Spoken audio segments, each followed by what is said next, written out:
Coming up in the next 30 minutes, St. John Flames put the brakes on an ugly 8-game winless slide. Pavel Bure trade rumors continue to circulate, and Air Jordan comes in for a landing. All this and a whole lot more coming up on Time Out here on TVNB.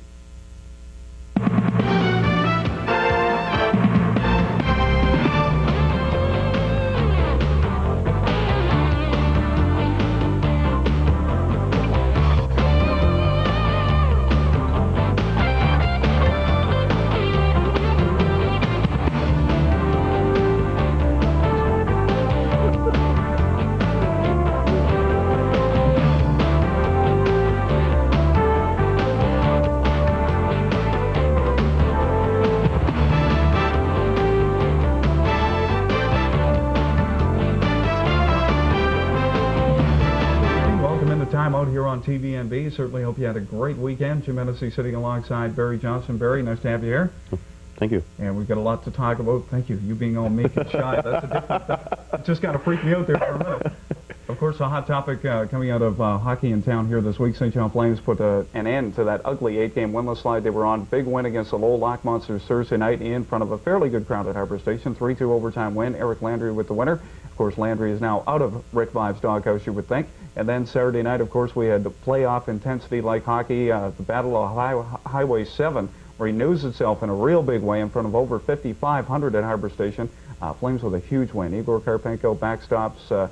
Let me check how many saves he had here. 37 saves on the night. Jose Theodore played a great game, but a 2-1 win. That was the main focus, and the Flames seem to be back on the winning track, which is nice to see. Well, it seems that way anyway right now. I mean, like, we covered the game on Saturday night, and there was a real good crowd. They were all into it. It was the first time we've seen the wave there in a long time. Real long time. The chant of Igor, which we haven't heard in a couple of years, when he first came from Roanoke at that time, and had 2 shutouts and a third win to go along, and so he had 3 wins in a row. It was just a phenomenal game. Everybody was clicking. I mean, Cooper played a good game. Sharon played a good game. Great to see Sharon coming back. Well, he had a real good game. His head's out of the clouds, it seems, and he's got it focused now on the ice, and that's where he should be right now. And Rick Vive, he must have done something. He waved a little magic or something in that dressing room, because the boys come out. They come out hitting. They come out with some solid intensity, some spirited tussles in that game, which were really got the fans into it really good. Absolutely. And I think the players get into it too. It just showed a little team unity right there. No question about it. Right now, let's go to some of the highlight reels. We'll show you the goals from Saturday night as the St. John Flames got past the Fredericton Canadians 2-1 at Harbor Station. Here's Aaron Kennedy with the call. Just onside at center. Now for St. Louis moving in. For Brigley. Into the right corner. Brigley puts on the brakes. Sends it to the point. O'Sullivan. Shot through traffic. Scores!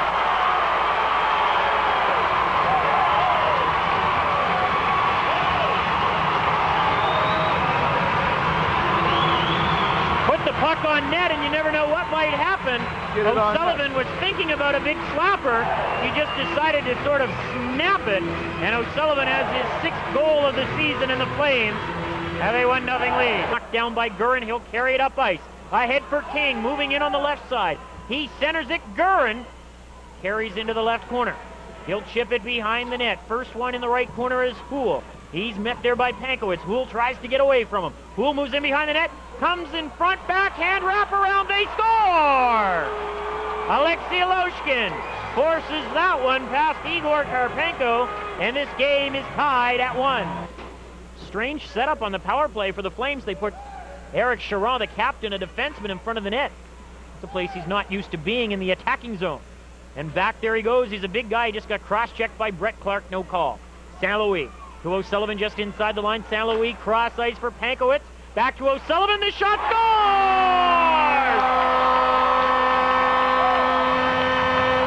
Power play goal, the 2nd of the game, 7th of the season for Chris O'Sullivan, and the Flames lead 2-1.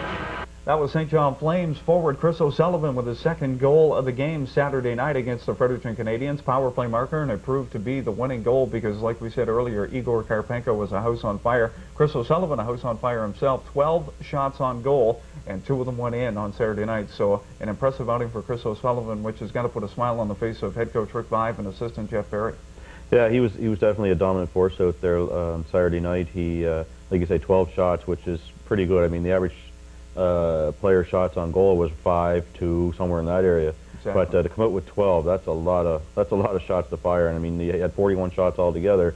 2 of them went in. So he had a pretty good night that night. A banner night for Chris O'Sullivan Saturday night at Harbor Station, and of course a few knuckles were flying down at the station on Saturday night as well when Fredericton and the Flames get together. That normally is the case. And a couple of the highlight fights that we do have for you is one with Matt Odette here in the second period of play. So we'll roll the film on this and take a good look. It's a pretty good tussle. That earlier, and when Matt Odette lost his stick. Whoop, here we go. Up. We've got a fight. Alain Nazardine and Matt Odette with a lot of players on the ice.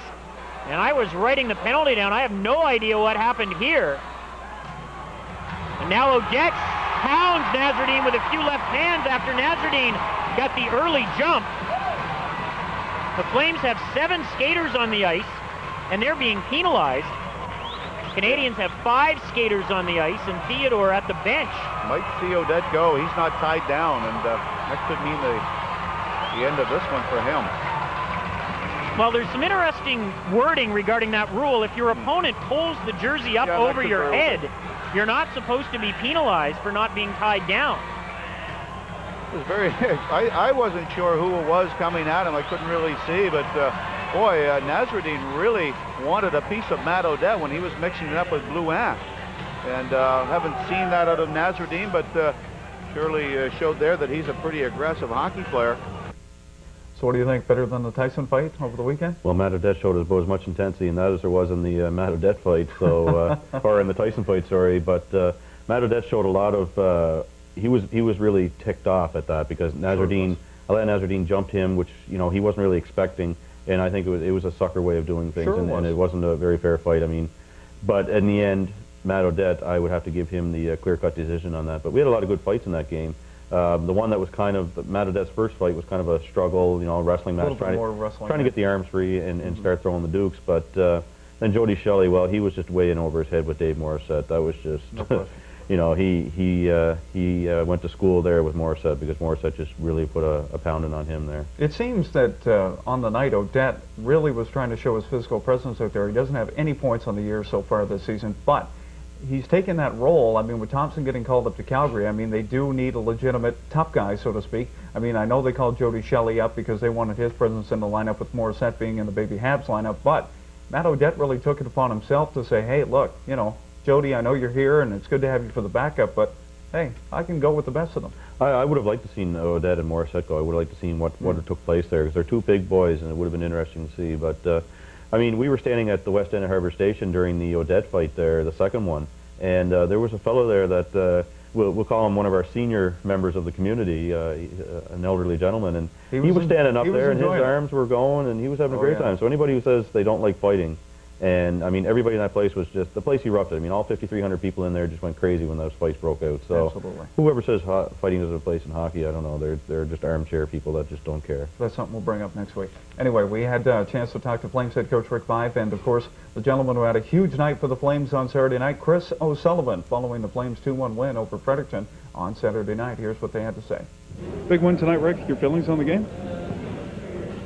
Well, it's a win, and I thought we dug pretty deep tonight, and we got great goaltending from Igor Karpenko for the second game in a row, and I thought our team battled really well tonight, and we gave up a few more scoring chances than I would have liked, but we've got a young hockey club, and we have to expect that on some nights. The last game we didn't give up hardly any scoring chances, and but some nights we're going to make mistakes because we are young, and but as long as we're making those mistakes like we were tonight with hard work, we can correct them. Were you a little worried about having the extra night off? I mean, I know you guys had a bad trip trying to get down with the snow and trying to get back here into St. John. Were you a little worried about the night off? Did you want to keep that momentum going after that overtime win here Thursday night? Well, I think in a perfect scenario, chartering there after the game Thursday night and then chartering back for tonight, I would have liked to have played that game, yes, but based on what transpired with the weather and us having to take a bus and so on, it was maybe a blessing in disguise that we didn't get all the way there and play a game. Then we may have had to bus all the way back. So this game might have been a different outcome tonight. But I'm proud of the way we played the last 2 games, and although we're not out of this yet, we haven't climbed completely out of the hole, but we're halfway out right now, and I know we have a much better feeling about ourselves. Got a long road trip coming up. Your feelings on that? Well, I mean, these 2 victories couldn't have come at a better time than before this road trip, and it's only going to make us feel better as we head out on the road about our play, and might inspire us. And we haven't been on the road for a long time, so you know, it might be a good thing right now for us to get out on the road and for the guys to get together, because and be on the road, and we seem to play a little bit better on the road at times too. After that 8-game winless slide, what's the secret to the success? I mean, 3-2 overtime win, and now this dramatic win in front of a good crowd here at home. I mean, what did you say to the guys to get them pumped up or motivated? Well, I mean, nothing magical. There's nothing magical about it. It's just a matter of going out, working hard, sticking to the game plan, doing all the little things it takes to win, like blocking shots, taking a hit to get the puck out of your zone, that sort of thing. And I just think we played a lot harder the last 2 games. We played with a purpose, and we played like we wanted to win with second and third efforts, where in games before that, there was a lot of nights where that wasn't there. But certainly in the last 2 games, it's been there. Good. I feel great. You know, it was big for us playing Fredericton, our biggest rival, and you know, they've been dominating us all year, so it was important for us to get out of the gate fast. And I think being physical and having a few fights at the beginning, you know, got us going. So, you know, we're fortunate to walk away with a win.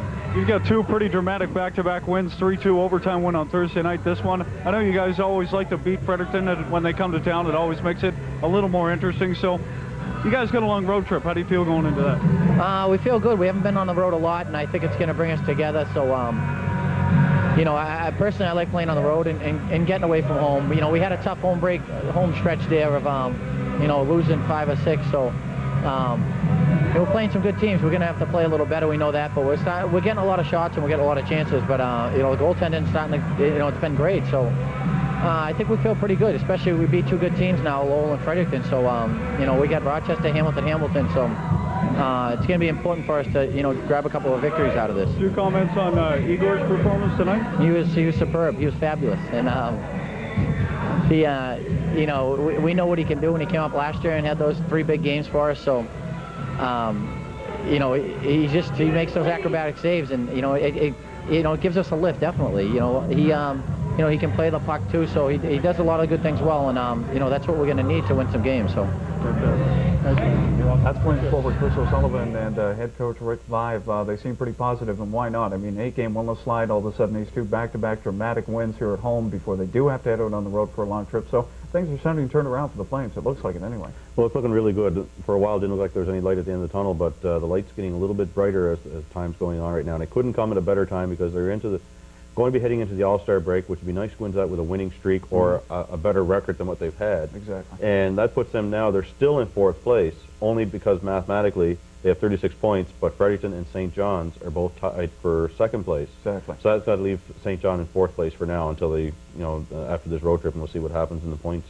Got to have a good road trip, though, because, I mean, they're right at that point right now where they can either fall back or go ahead. And definitely, I mean, like Rick Vive said, this team's got a long road trip up. But Chris O'Sullivan said before we started rolling the camera in the dressing room, he said, you know, it is nice to get on the road for a little bit. He said, you know, no offense to the Flames and the hometown fans. They're great. We love them to death. But he said sometimes you need to get on the road for a little while, get that camaraderie built up, and then you start to gel a little bit more as a team.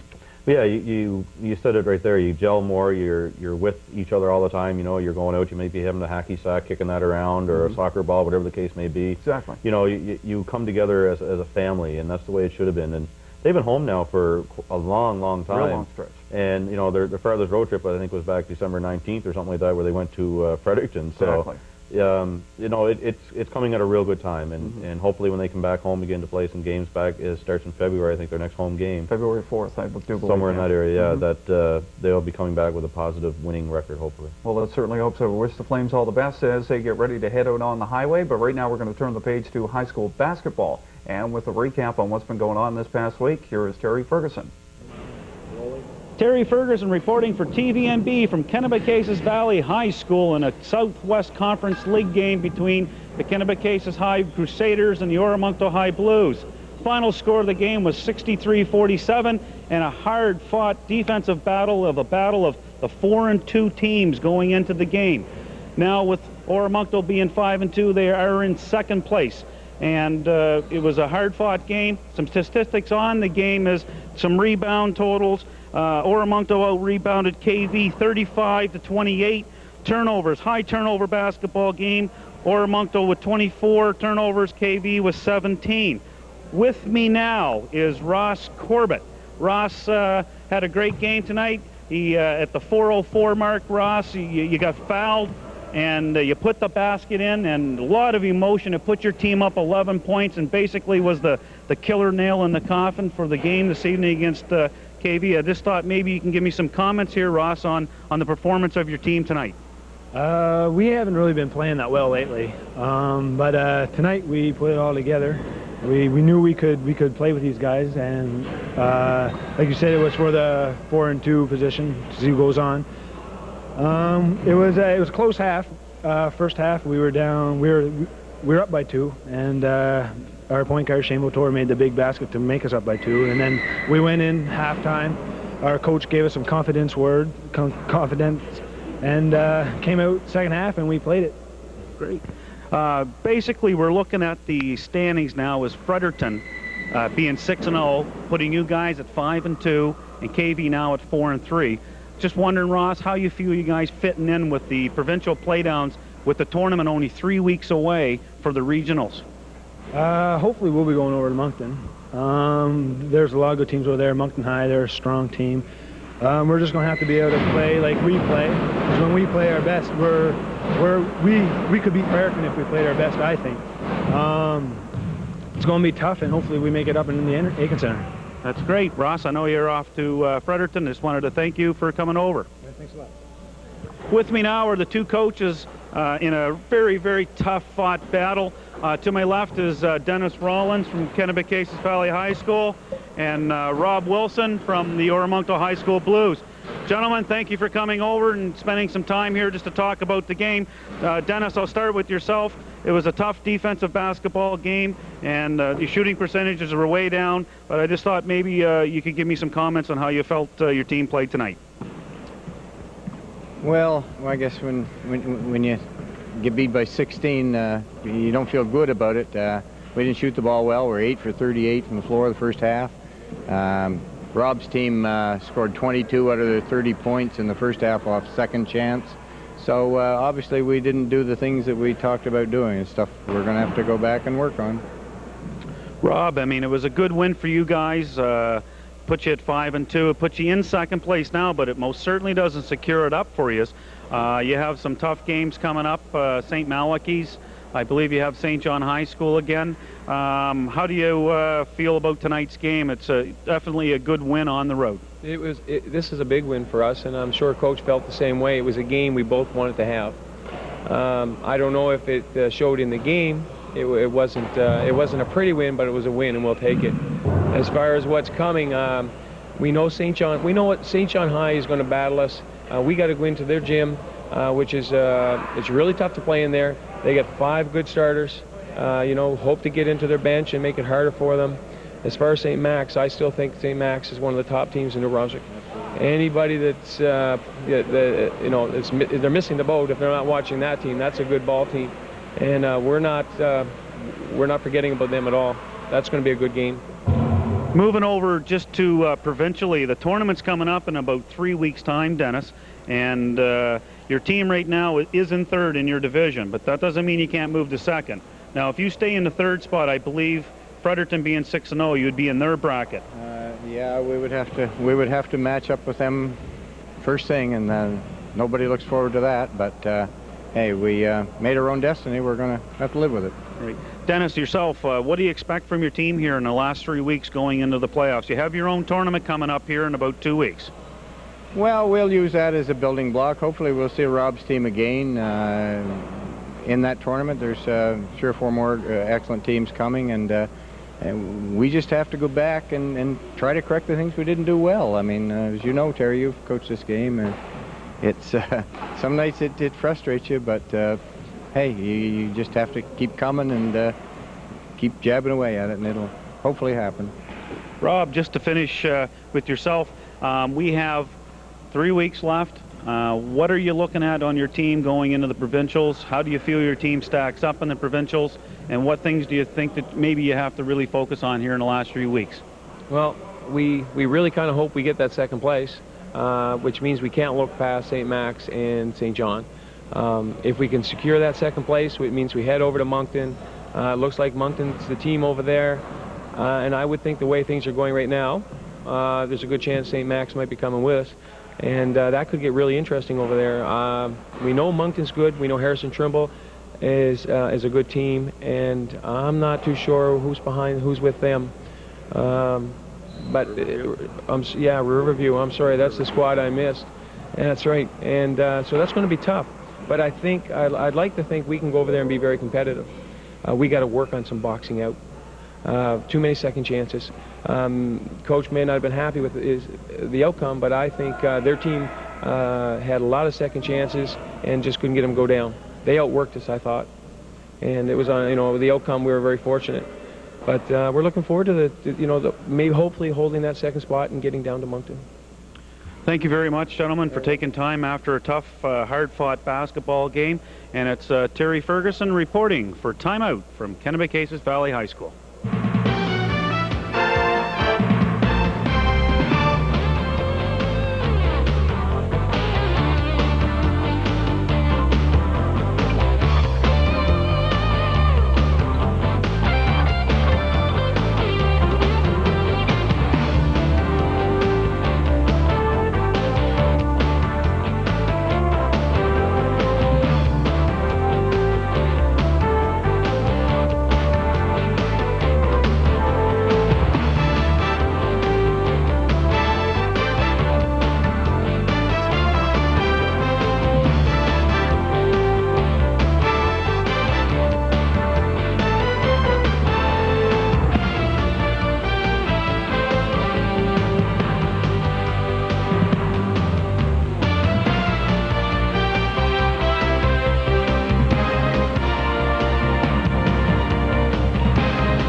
Maritime Country. Saddle up for the ride. Monday night at 7 or Saturdays at 10 on TVNB.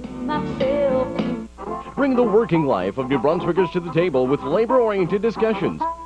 Thursdays at 10 and Saturdays at 5 on Channel 10 TVNB. Punching the Clock is sponsored by the Workers' Investment Fund. A new network is making history. The Eagle has landed. The triumphs. I consider myself the luckiest man on the face of the earth. The defeats. I shall resign the presidency effective at noon tomorrow. The memories. I escaped just like I said. The police have therefore been given certain extraordinary powers. We as a people will get to the promised land. History television. It's about time. And welcome back into Time Out here on TVNB. Jim Hennessy alongside Barry Johnston. Let's flip the page here and go into the boxing ring. Mike Tyson against Francois Bertha over the weekend. The Great White Buffalo, as he's known around the boxing circles. Tyson's first fight, of course, back after the biting of the Holyfield ear incident. Way back almost a year and a half ago now. Hard to believe, 19 months. But anyway, Tyson knocks him down in the 5th round. I got to say right off the top, I mean, I'm a boxing fan, but Mike Tyson looked extremely rusty out there. Hasn't fought competitively in like 19 months. He just didn't look sharp. He didn't have a jab. His leg work looked real terrible, and Bertha just couldn't take advantage of it. I think Tyson was trying to pull a page out of Butterbean's book. He tried to brawl him. He tried to maul him around. Sure. I think Tyson spent too much time in the WWF ring, maybe. I just don't know. Like, his timing was way off, and like you say, his footwork was terrible. Mm-hmm. He was throwing some big haymakers there by times that just weren't connecting at all. Sure. It was interesting to note also that he did not have a winning scorecard at any of the judges, from any of the judges in the 5 rounds. I remember hearing that, yeah. He had to clock the glass jaw there on both and send him down to the mat. So. Well, I mean, he hit him with a good right. I mean, there's no argument, I don't think you'll find in the boxing circle anywhere, that Mike Tyson still is a great power puncher when you get inside with him and get locked up. And I think that's where both of them made his mistake, where he should have tried to stay away from this guy, make him work, and try to throw that sloppy jab around, and then maybe going into the later rounds, because in my eyes, Tyson didn't look like he had the energy to go maybe 8, 9 rounds. He would have been totally out of steam after that, and then, you know, Brotham maybe would have had his chance to grab a hold of something. Everybody, I know the critics are thinking, can Tyson hold his temper, but in the first round, I think they really questioned it then because they had a hard time getting the two of them apart. Tyson had a hold of both his arm, both had a hold of Tyson, and then they were throwing some cheap shots at one another. Both corners come into the ring to try and separate them. The police got up on the apron to make sure there was no riot like they did with the Holyfield. A few tense moments there. No yeah, question. so everything, they had a little bit of a deja vu, you know, possibly happening with the Holyfield fight, and they were thinking maybe a riot's going to break out, so they were quick to act, which was good. And Tyson, he just, I don't know, he was, I think his ego was bigger than what his conditioning was, for sure, because he was in better shape obviously than Botha. Botha just looked like, you know, maybe myself in the ring, I don't know. But he just looked terrible in the ring. He looked absolutely terrible. And Botha, which was only his second loss, so you know, he has an impressive 39-2. IBF heavyweight champ. I mean, that of course was when Tyson was in prison and going through that whole brouhaha. But we can't finish the show this week without mentioning Michael Jordan steps down. Labor Peace finally comes to the NBA. Then they're dealt this another huge blow. Their marquee selling man is gone. Air Jordan says he's hanging up the Nikes, 6 NBA titles, a countless number of MVPs, regular season playoffs. You know, what hasn't this guy done? Well, the NBA right now is thinking, oh no, you know, we just got this labor disagreement all worked out and whatnot, and our poster child, so to speak, for the NBA is gone. Like, what are we going to do? How are we going to get this game back? Are they going to get any fans back? I personally don't think they're going to come back this year. Next year, maybe. I mean, it hurt baseball and it hurt hockey, and I think, and you know, they eventually made a comeback in the following season. So, you know, it's a short and abbreviated season for the NBA, but they will come back eventually. But listening to some of the sports talk shows and the radio shows in the States, they're just really downplaying the NBA. Like, if they would have settled it earlier and the NFL was still going, I think people would have really stormed in the NFL stadiums more so than the NBA arenas. No question. That's going to have to be the final word. Thanks very much. Look forward to doing it again next week. And thank you for tuning in. We hope you have a good time, and we hope you come back and join us next Monday night at 6 o'clock. Have yourself a good week.